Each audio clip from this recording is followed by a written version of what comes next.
Buckle up for AEC Trailblazers, the Founders Files, where we crack open the stories of the brightest minds in the AEC startup scene. Forget institutional pitches. We're diving deep into the real personal journeys of these industry disruptors. Get ready for some casual chats firsthand. Hello, and welcome everybody to the Trailblazers podcast, where we interview the most amazing founders. We have here with us James. James, do you want to say hi? Howdy, everybody. James Benham here. Good to be speaking with you today. Yeah, thanks for being here. Let me do a little bit brief intro on James. James is the co-founder and CEO of JV Knowledge, a multinational technology and consulting company that aims to build industry-leading software for the world's largest insurance companies. James is also the co-founder of the disruptive insurance tech product Terra. James is also the creator of the top-rated podcast, the InsurTech Geek podcast, and the best-selling author of Be Your Own VC. He has served as a keynote at over 400 conferences, including the Future of Insurance USA and TEDx. In his spare time, James loved flying airplanes, ballroom dancing, playing guitar, singing, and geeking out on tech. Did I miss something, James? A lot of hobbies, buddy. Life is short. Gotta have fun. Man, I would love to ask for some ballroom on the podcast, but we can Some ballroom, yeah, absolutely. I just did a little showcase. The studio that I dance at does a showcase every spring and fall, and we just did a tango. You'd like this, Valentina's Un Argentino in Miami. We did a tango showcase. So I actually got really. Yes, but it's not Argentine tango. It's the international ballroom tango. It's a little bit different, but it's a lot. But very very similar, very similar. So I finally was able to check the box of doing a tango routine. It was a lot of fun. You're a better Argentinian than me. I don't even dance like Argentinian tango. Like, it's too hard, man. I don't know how you do it. It's a lot. It's a firm frame. You have to.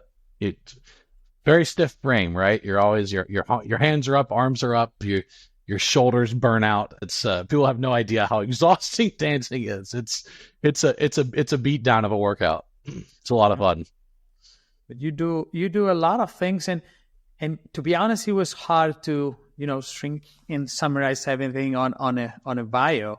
But how did you start it? Like, you have done so many things in your life. I'm just curious, how was your childhood? How in that house that you ended up putting so many startups in a VC, having so many hobbies? What happened there?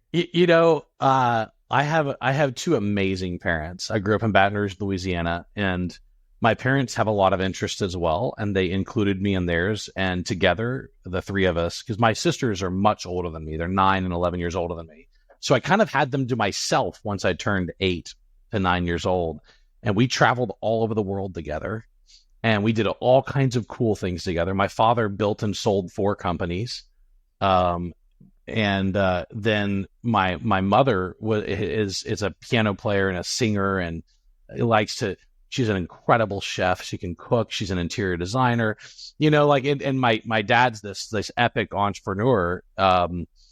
It was really cool getting to grow up with them as my parents, because they just had me left after my 2 sisters, and we did all kind of cool things. They sent me to a really great set of public schools in Baton Rouge that were engineering focused. And so early on, before the internet, 1991, I started writing software and taking computer science classes. And, then went to an engineering high school right when the internet commercialized. We got a high-speed connection before anybody had high-speed connections. And we got to all these things kind of came together.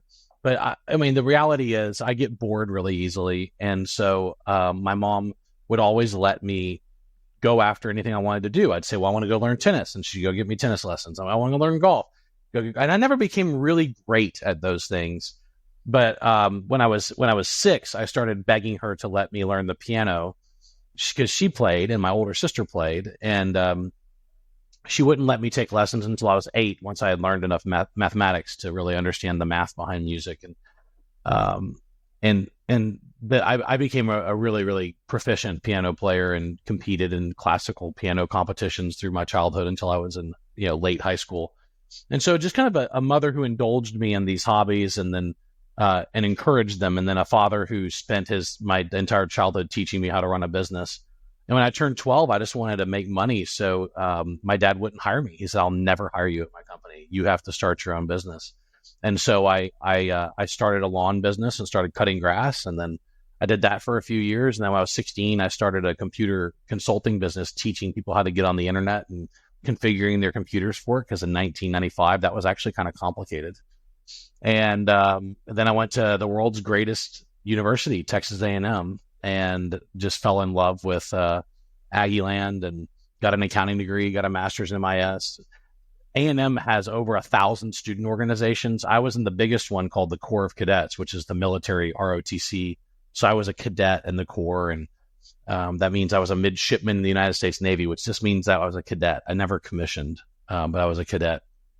And really enjoyed those 4 years and did a couple of internships. And I just couldn't see myself working for a big accounting firm as a consultant, and went to my dad and said, "Hey," went to my best friend from high school was from Argentina. He was an exchange student from Argentina. And then I went to my dad and I said, "Hey guys, let's start a business." And they said, and they were like, "Hell yeah, let's do it." And, I mean, that's about how long the conversation lasted. And in 2001, we started JV Knowledge, which I'm still running today after 23 years. We've got about 280 teammates, most of whom are in Argentina because of my co-founder being Argentinian. And, we've both had a long run of building, first built software for any industry. Then 2004, we got into insurance software. Then 2006, we got into construction and built a really great construction bidding system. And then, a few years later, I started the very first construction technology podcast that kind of hit it mainstream, hit it big in construction. It was big in a niche, in a small niche called the Content Crew, and did that for a long time. And, it's, built a lot of software over the years, but, the problem with giving a nerd, just a little bit of funds is that you can indulge more of those hobbies. And so, like my dad was a pilot, my mom was a pilot, my mom's dad was a pilot. So I got into flying, then I got into politics and being a city councilman, so it's just kind of one of those things, you end up with a lot of interest. We definitely, the most successful years are when I and our team focuses. And so that's always the biggest challenge, is boiling those interests, keeping those personal interests in personal hours and during work hours, focusing on one thing and doing that one thing really well. And so that's kind of how it all happened. Sorry for the long answer, Valentin, but the end result is I got a lot of hobbies.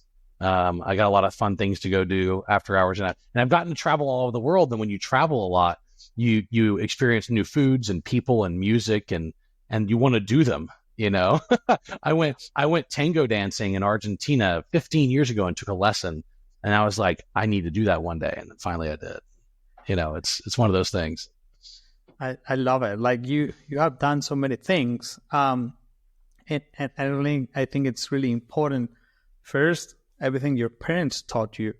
And secondly, that you're a doer, not just a guy who thinks on, let's just do this and then never commits to it. And I love it. And I think that's a big difference between a dreamer, which is not a bad thing, compared to an actual entrepreneur who, he dreams and actually implements stuff. But I'm just curious on a question. Do you think an entrepreneur is something that you get to just do it in any time of your life, or you're kind of born with it, or it's a combination of being having certain skills and then your parents have told you or taught you certain other skills, or what's your thought on that? Well, I've taught a lot of classes in business schools around entrepreneurship, and I wrote a book on bootstrapping instead of raising money called Be Your Own VC. And I talk about this in the book, but when you're young and you don't, I have 2 teenage daughters now who are 17 and 14. But when you're young and you don't have children and you don't have obligations and you don't have mortgage payments and you don't have the 20 things that make life more serious, it's a wonderful time to start a business. The challenge is that you don't know much. You may, like me, I had 2 degrees. I had undergrad in accounting and a master's in information systems. I thought I knew a lot. I did not. And so maybe that avarice, the avarice of youth, as a ancient Greek philosopher used to call it, that boldness that comes with being ignorant of your own limitations leads you to take a lot of risks. And then because you're used to eating ramen noodles and mac and cheese and inexpensive meals and living like a college kid, continuing to live that way is not a huge challenge. When you're older and if you have children or if you're in a relationship or whatever it is that comes up, it's harder to take those big steps because you're worried about other people that you have to support. And so I think that there's definitely an advantage, but the reality is that even if you do end up in that situation, eventually you're not anymore. Sometimes you're no longer in a relationship. Sometimes your children grow up and leave home because they go to college and go live their lives. And then you can actually end up back in that situation 20 years later. You can actually end up back in the living by yourself, eating mac and cheese. And you're like, okay, I can do this again. And you can take risks. So I don't think there's an age limit. Some of the greatest entrepreneurs started late after they spent 20 years understanding their industry and understanding their problem. It's hard to solve problems that you don't understand. And, great businesses solve problems for people. You don't make just a slightly better thing. You solve a problem in a unique and different way that makes you special.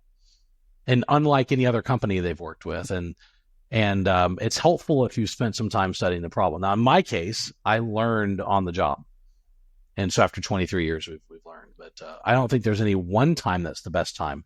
But I do think there are different windows in your life that are better windows to go risk it all and be an entrepreneur than others. No, absolutely. And I do agree that it is important for you to understand the problem. And it might sound simple, and somebody can come to you and explain the problem, but it's not as simple as that. Like deeply understanding the problem it's hard. And I do feel that like entrepreneurs, a lot of times they always try to implement something they already know. Like, hey, I'm a plumber and I'm gonna do a plumbing company. Sure, you can do that, but I feel that people sometimes tend to focus more on solving, or not even solving, on a solution and not on a problem. And the same goes to entrepreneurs, right? Like I'm part of a group where we basically train architects and engineers to basically just fund the first company. And the thing is they tend, to focus more on the solution or the technology and not on the problem. I don't know. For me, it's a common thing on our industry. I don't know your experience with this, but sometimes it's so hard to speak to people and actually get to understand the problem. It is. I call it shiny object syndrome. You get really fascinated by the shiny object or the new tool or the new toy, or in construction, if you're in technology, and of course I did that for quite a long time in construction, you can get captivated by the use of BIM and 3D models and 4D models and 5D models with AR and VR and drones and sensors and scanning, and forget that like the average construction worker, doesn't spend a lot of time at the work face doing work. There's just tons of waste that has nothing to do with any of that, right? Like there's the big fundamental problems that face industries often are kind of slightly hidden, and the technologies and tools that do add value, right? Like they're cool objects and tools do add value, but do they solve a big enough problem that people, once they use it, say, my life will never be the same again. I can never do this job without that tool again. Like once you've used once you've used a power tool, like once you put a Milwaukee Impact in your hands, and you don't ever want to go back to hand screwing in a screw ever again, you know, like, and that's I think what you've got to really say is, you know, where's the biggest problem for my customer, and spend time really, really studying where their issue is and solving a big need. And it's not always where you start with it. No, absolutely not. And I do agree on that. Like, typically, like, the technology is implemented on places where it's more, you know, easier to put marketing on top of it, or sounds more fancy, or it's more sexy. And sometimes the solution might not be AI, or might not be something really, really fancy, and it would be just something that just adds a lot of value. But it's also hard. It's also hard to pursue that, and not just, you know, the shiny thing like you mentioned. Yeah. Well, I mean, right now the shiny object's AI. It is. And I can tell you, because I'm building a lot of software in the insurance sector right now, the majority of problems that claims adjusters that use our claims software and policy underwriters that are going to use our policy software, the majority of their issues I don't need AI to solve. I don't. But, you know, to raise money, a lot of people say a lot of things, and, you know, get a domain that ends in .ai, and, you know, they go all in on the AI pitch, and they lead with the technology they've selected. It was kind of like with blockchain. People would lead with, hey, we're using blockchain. And that's a big mistake. I mean, you know, car manufacturers don't lead with what power tool they used to put together your car, right? They lead with how the car makes you feel, and how it solves transportation issues, and how it solves cost of ownership issues, right? You lead with what problem it solves, you know, and that's the but right now the shiny toy is AI. It's AI everything, right? No, yeah, absolutely. And I do understand people trying to do that, like, hey, my tool uses AI, and they might not even be using it just to raise money. But I always think that the easiest path is not the right path. It's like what you said, comparing, you know, raising from a VC to a bootstrap, right? It's the same. Like, it might be easier sometimes to raise money, but it not be the right call for you. It's not for every business. It's not like it's supposedly the right way. You raise money, you become a millionaire, and for me, that's just social media.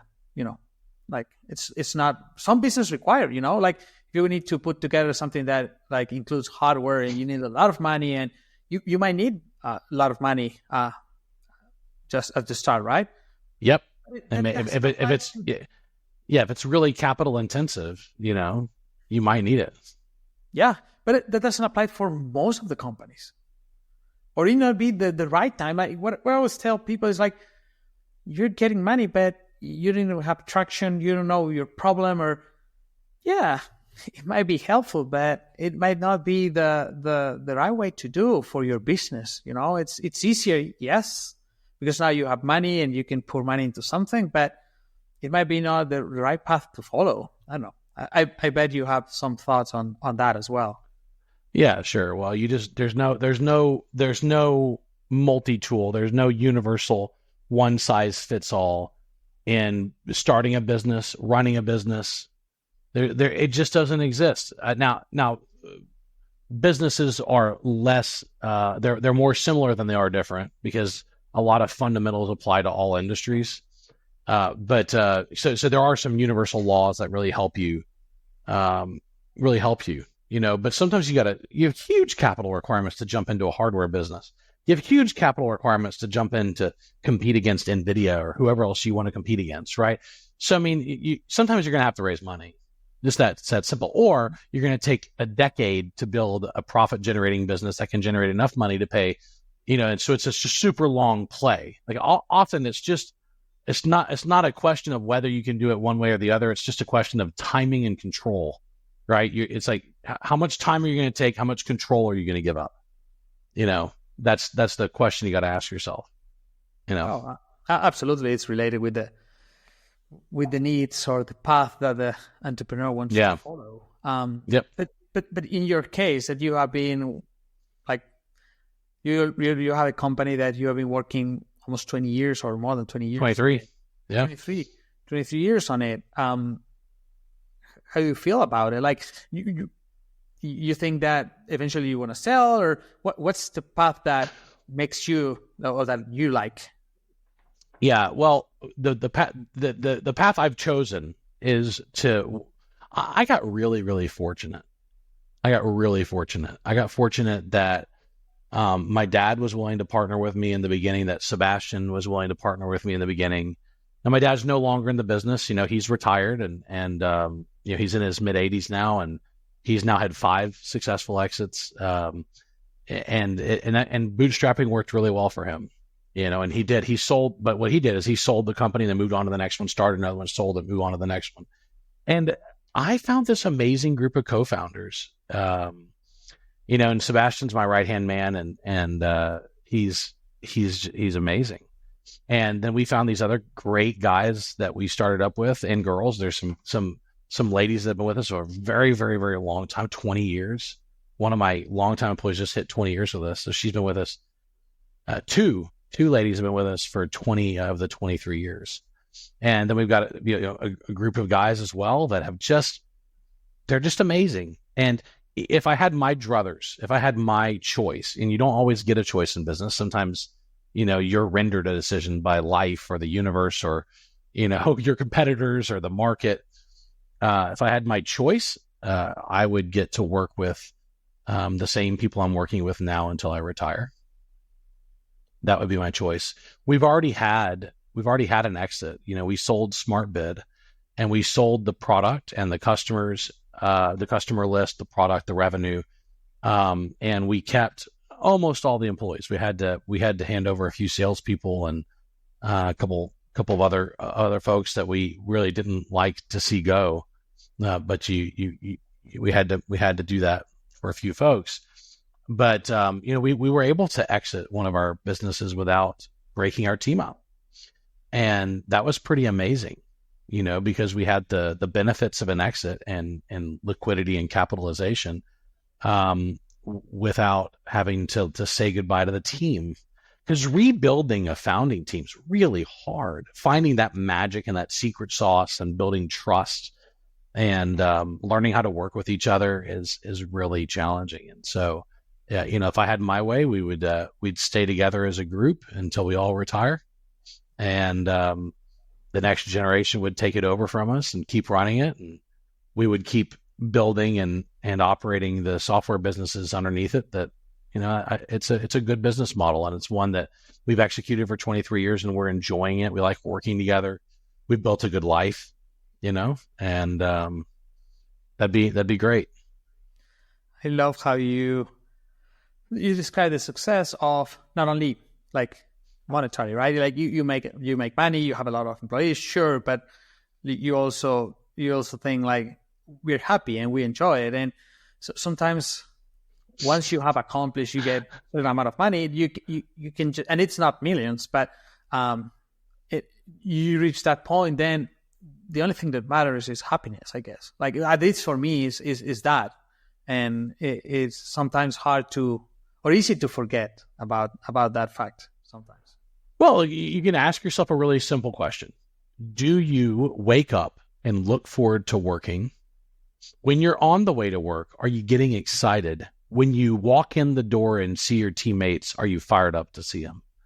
And I can tell you, like, it's a yes every day for me, because I've got great teammates. Then they get me, and all the quirks that someone with a lot of interests and I got a big personality and I got a lot of interests. And so, sometimes that means that there's some consequences that go along with that personality type you got to deal with.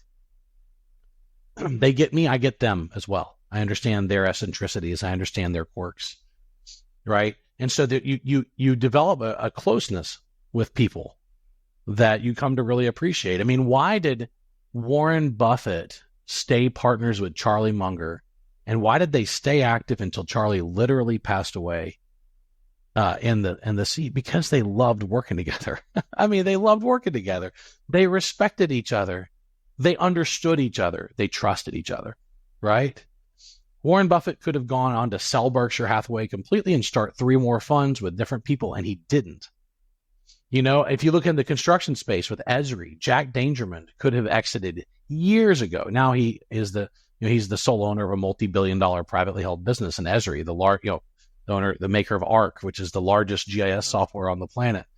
I mean, I got to interview Jack on my podcast, and it was interesting. You know, he's hardcore about his company and his team. He's not a spring chicken anymore. He's a senior statesman of construction technology, but he loves working. He loves his company. You know, I mean, he's really quite fascinating. I mean, he's 79 years old now. He's worth $8 billion. And to him, it's still about going in every day and loving what he does and building a great company and working with the same team.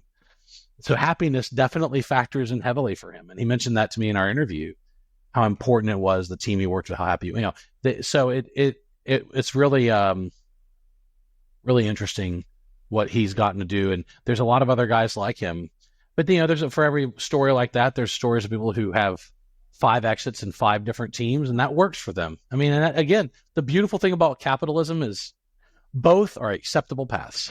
Yeah. Pick your poison. Freedom, man. Freedom. Yeah. Libertad. Libertad. As long as it's something that's legal, go for it. As long as it's legal. My dad always said, there's too many legal ways to make money, so follow the law. When I got appointed to the Texas Southern University Board of Regents by Governor Greg Abbott in Texas, he gave 2 orders. He said, follow the law and provide great customer service. And he said, everything else will come after that. Follow the law, provide great customer service. And I'm like, that's great advice for business too. Follow the law and provide great customer service, and people will love you for it. There's a little bit more. And so that's that's the catch, right? As long as it's legal, you're following the law, you do the right thing, then you can have a great life. And it doesn't, there's a lot of options inside of following the law, that you can pursue. The government even gives you a ton of avenues for doing this. In the United States, they do, right? There's a ton of ways to build a business. There's a ton of ways to fund a business, build a business, organize a business. There's not even one corporation type, right? You've got C corps, S corps, LLCs. LLCs taxed as an S corp. LLPs, LPs, LCs. I mean, why did they provide all these types? Because one size doesn't fit all. No, absolutely. And the other thing that I'm just really curious is you were providing a business. You were providing services, right, on your business, and at the same time, you created a product. Yes. How the F word do you deal with services and product at the same time, man?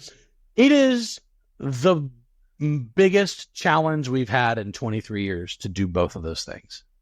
And if you talk to pretty much every software company out there, they all want to be a product company. And it's just the way it is. If you talk to a service business, they generally want to be a product business because they want recurring revenue where they don't bill their hours. There's an old phrase that says the source of all misery is the billable hour. Billing by the hour is a tough way to make a living, because the only way to scale is adding more people, because that's the only way to buy more people time is to add more people. That means you have a large payroll and you have a lot of responsibility. I love our service business. We are fanatical about our customers. We enjoy our conversations and our work that we have with our customers. I also love our product business. I loved building SmartBid. I am thoroughly enjoying building Terra. I loved our customers. I love the product. I love them for different reasons. It is really hard to do both. It is really, really hard. And I'll tell you now, it's a lot easier for us now that our service business is in work comp and property and health and life insurance. and the product is in work comp and soon to be property and auto, right? So we have an alignment there. It was really hard when the service business was one industry, the product business was another, because you struggle to learn enough about the problem in the industry. And so it can be really challenging, in particular because we created separate legal entities and we have separate teams that work on them for a lot of really good reasons. You know, we don't share intellectual property, and it's not appropriate to do so. We don't do it. Again, we follow the law. We take care of our customer. You know, we honor our agreements. Well, it's really hard. And thank you for highlighting how difficult it is, because when you're architecting your own product and you're already a service company, you tend to run it like a service project where you just build whatever your customer tells you that you want to build. You find your first 3 product clients and you just build whatever they tell you to build. And when you do that, you're basically giving your clients your strategy hat. And then and that's a huge mistake. You know, if you said, which of the big tech companies do you want to be like? Apple or Google or Facebook, you know, the FANG, you know, the Facebook, Apple, Netflix, Google. If you asked me which one I want to be like, it's Apple. Because Apple takes a little bit longer to build a more refined product that more carefully curates the user experience and delivers less customization, less options, also on a later timetable, but they deliver it to perfection. It's perfection. It's beautiful. It's easy to use. And by the way, the number one phrase people use, it just works.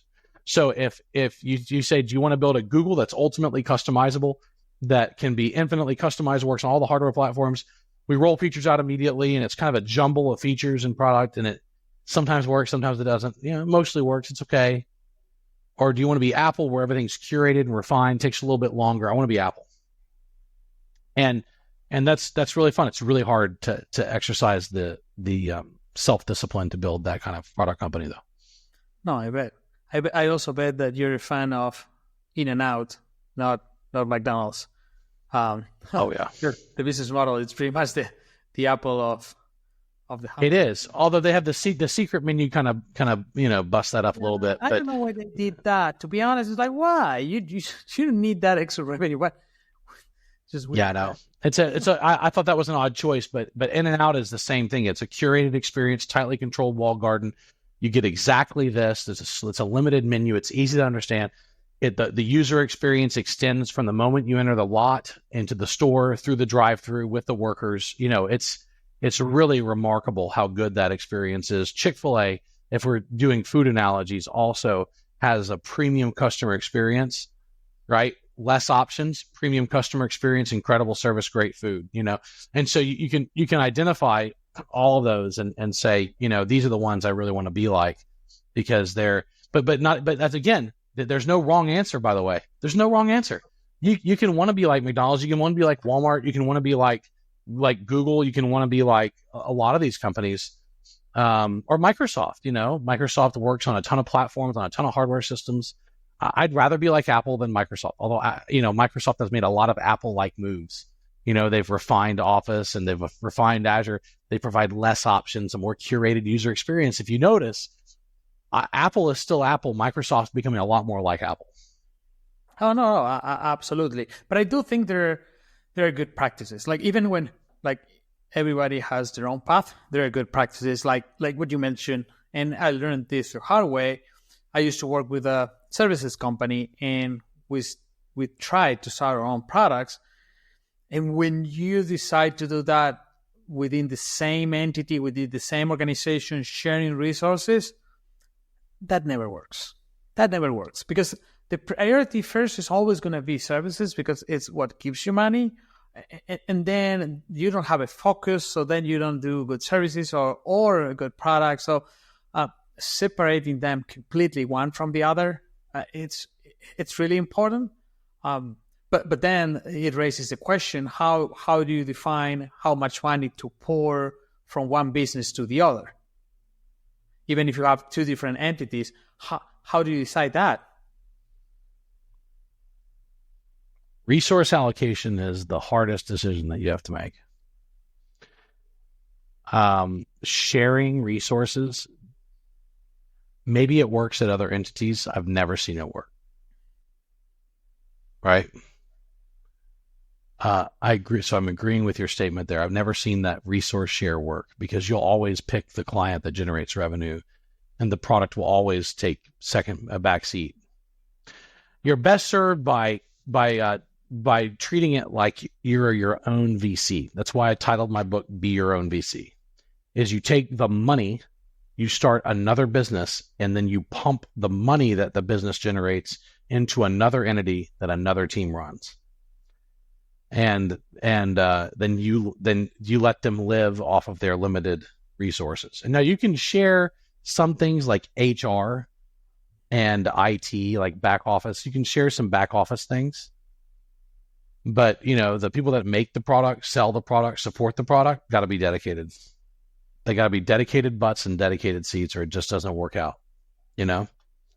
And so it becomes just a question of resource allocation and money.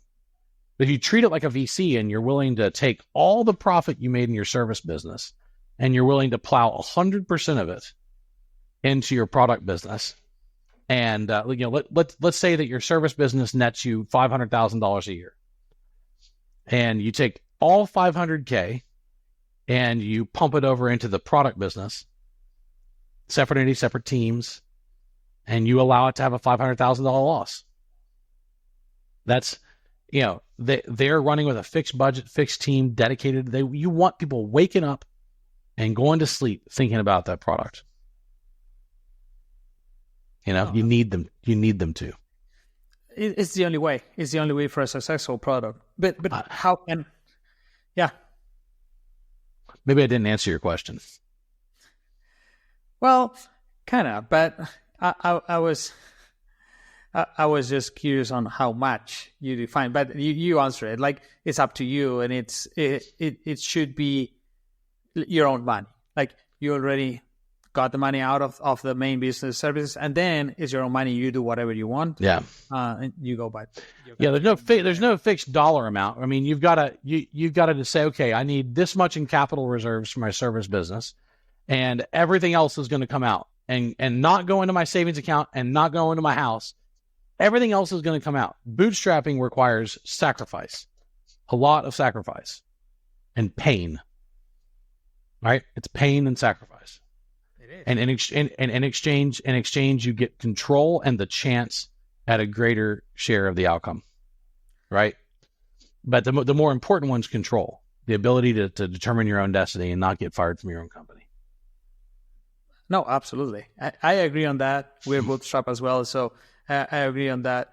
But how often do you get ideas of a new product, or it's something you don't usually do, and if something lands on your table and it's like, oh, this is a good idea, or how the process typically happens, or how did it happen with? I'll quote my dad. When you're in business, opportunities come knocking every day. When you're not in business, they come knocking once every year or two. It's a weird thing. When you're in business and you're running a business and you're in a really cool industry, you will run across opportunities all the time. The hard part is saying no. Where companies really struggle is to say no to opportunities, or when they start something and it's not working out and they put enough effort in, saying no more, time to shut it down. That's where it's difficult. It's difficult to shut things down and walk away. So I would say you see it a lot, but once you identify a really good opportunity, you really only have time to run one service business and one product idea. I went through this period where I said, we're going to start a new product every year. And we ended up with 4. Smart Bid, Smart Insight, Smart Compliance, Smart Reality. Huge mistake. Huge mistake. Can't focus. There's a really good book called The One Thing. There's another really good book called Essentialism. And they drive the point home for me that I learned the hard way, that you've got to take all of your efforts, all of your energy, all of your attention, and focus it on one product. And so if you're in the service business, then you also have to focus on that one service business. So have one service business, preferably that only works in a single niche, so you can focus on that niche. And preferably it's the same niche your product's in. That'd be nice, because you have some relationship benefit there. But you got to guard yourself against shiny object syndrome and getting distracted by things that look like opportunities. As my father said, they're rabbits on a rabbit trail. And so you can't chase all of them. You really only have time to really chase one idea down at a time and do it well. I've seen people do it. There's always one that's the favored child, and there's always one that gets all their attention, and the others generally end up dying on the vine or dying slow, painful deaths. No, absolutely. And again, there is no recipe on which one to pick or nope. It just varies. It just changes from one entrepreneur to another. You've got to make a good read on where the best opportunity is. What's the highest and best purpose for your time? Where are you going to get the best return on investment from the time and money you're going to put in? Absolutely. Before we wrap this up, because this has been gold, can you just tell me what lies ahead for your company in the short term, long term, in terms? Yeah, we with JB Knowledge, we've continued to expand our service client base and service a larger and more diverse set of companies in the insurance sector. We stay very, very focused on the insurance sector. And so we remain very focused on growing and continuing to service our existing customers, growing our customer base, finding new insurance companies that need help with technology services, software development, customization, support, managed maintenance, et cetera. So that's the future of that company. We're enjoying it. We love it. We're good at it. We have great customers, and we want to keep growing that business. On the product business, we went live a year and a half ago with Terra Claims, and we already had a claims benchmarking system. Now we have a full claims product, and we're another year away from being live, less than a year away from being live with our policy system. And so we intend to grow and scale a work comp first claims and policy system for insurance. That's the entire goal. And so all of our time and attention and efforts are going into that. And that's the future, of the company, is we intend to keep trying. Doesn't mean we'll have success. There's absolutely zero guarantee of success in anything. It's, that Terra's in that young, early phase, first few customers. It's beautiful, beautiful product though. Oh, it's I'm so proud of the product. We'll see. Everything is always, yet to be determined, but that's the future as we see it. We don't have plans right now to build more product companies, or, we've got our plate full, and we're gonna work really hard at it, and we're gonna hope that it works out. So it's the hope for the best and plan for the worst, and pray like it's up to God and work like it's up to you. That's that's kind of the phrase, It's the entrepreneur's life. All right. Can I ask you 3 pinpoint questions before we leave? Yep. Can you tell me the best or your favorite building in the world, and if you have ever visited? My favorite building that I've ever been to, I'd say probably the Pyramid of the Sun and the Moon north of Mexico City in Teotihuacan. I lived in Mexico as a teenager for a couple of summers, and never went. And I finally got to go to Mexico City last year and go to Teotihuacan. And I've never seen anything like that in my life. It was amazing.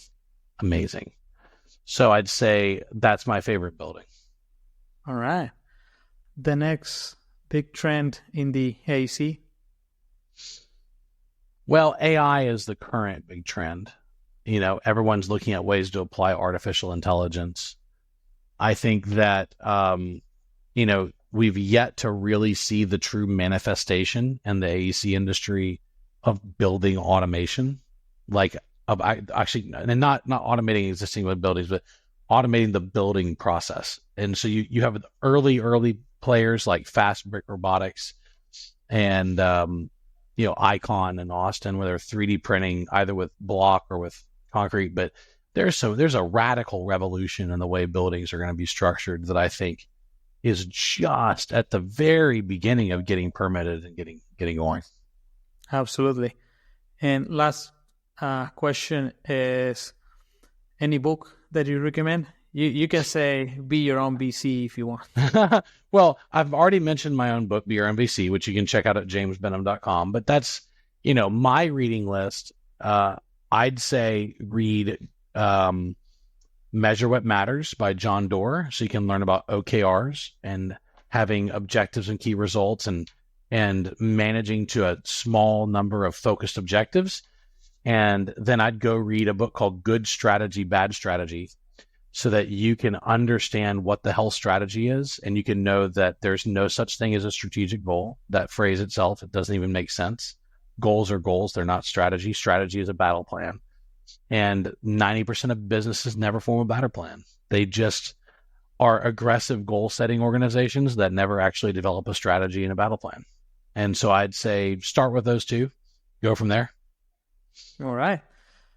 Where can everybody, before we say goodbye to each other, where can everybody learn more about you and JB Knowledge? You can hit now the social network I'm most active on is LinkedIn. So if you just type in James Benham, Benham, James Benham on LinkedIn, you'll find me. I'm very active there. So connect with me on LinkedIn. My website is jamesbenham.com. And through there, you can check out my podcast, The InsurTech Geek. You can go in and check out my companies, JB Knowledge and Terra. You can go through and check out everything I do and socials and video and my YouTube channel. Everything is there. So I'd say that's the easiest way. And then if you're looking for my book, Be Your Own VC, you got to go to jamesbenham.com, or you can just go to Amazon and type in Be Your Own VC. VC, of course, stands for venture capitalist. So just saying Be Your Own venture capitalist, raise your own money. All right. Thanks so much for your time, James, and hope to see you again. Right? Muchas gracias por todo y me alegra que podemos hablar en este podcast. Muchas gracias. Thank you. Thank you. I appreciate it. Bye-bye. Thanks to our listeners. If you like this content, you can find past and upcoming episodes in ascworks.everse.com and at all of our Everse social media.